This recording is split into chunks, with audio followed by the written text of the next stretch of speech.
Your day was an absolute train wreck. You are bone tired. You brush your teeth, slide into those ridiculously comfy pajamas, and finally collapse into bed. Lights out, eyes shut.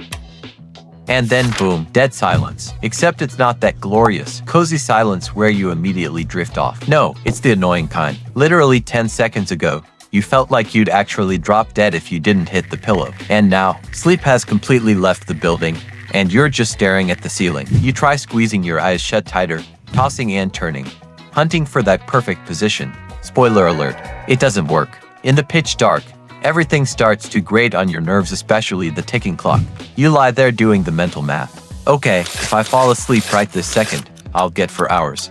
Wait, no, 3.5. And deep down, you know tomorrow is going to be a total zombie day at work. Why is it that you can easily pass out at your desk in broad daylight, but the second it's night, your brain decides to start a debate about existential dread? Oh my god, it's already 3 a.m. Seriously, if your chest just tightened reading that, welcome to the club. This video is custom made for you. We've rounded up some genuinely effective, zero BS strategies to help you pass out in minutes instead of holding a midnight town hall meeting with your own thoughts. First, we'll run through the prep work stuff you need to handle before your head even touches the pillow. And for the grand finale, we've got a secret technique used by us military pilots to fall asleep in 120 seconds flat, even when everything around them is pure chaos. Let's dive in. Step 1. Turn your bedroom into an icebox. Okay, maybe not a literal icebox, but you want it crisp.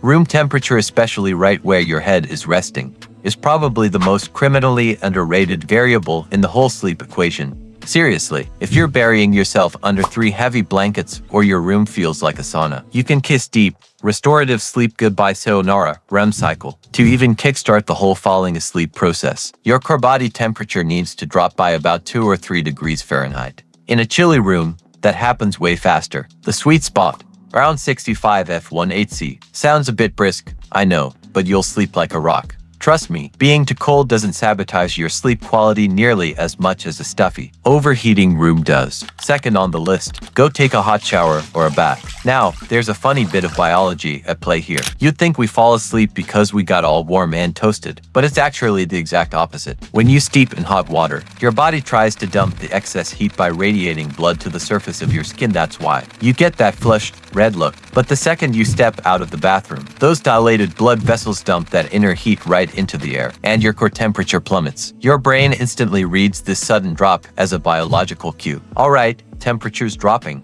Time to shut it down. Third, hide the clock. Seriously, just hide it. Flip your phone face down, turn the alarm clock toward the wall, shove it under the nightstand, whatever it takes. Glaring at a digital screen at 2 a.m. while panicking over how much sleep you're losing triggers a massive spike in stress. It keeps your nervous system in a state of high alert, and monitoring the time like a hawk is a one-way ticket to chronic insomnia. Fourth, cut off the chemical crutches early. Coffee, colas, heavy tea, and honestly, even chocolate, all that stuff can easily linger in your system for up to 8 hours. And nicotine. Don't even get me started, it's a straight-up stimulant. So keep them far away from the latter half of your day. Same goes for heavy eating. Inundating your stomach right before bed is a terrible idea. Though go into sleep with a grueling empty stomach isn't great either.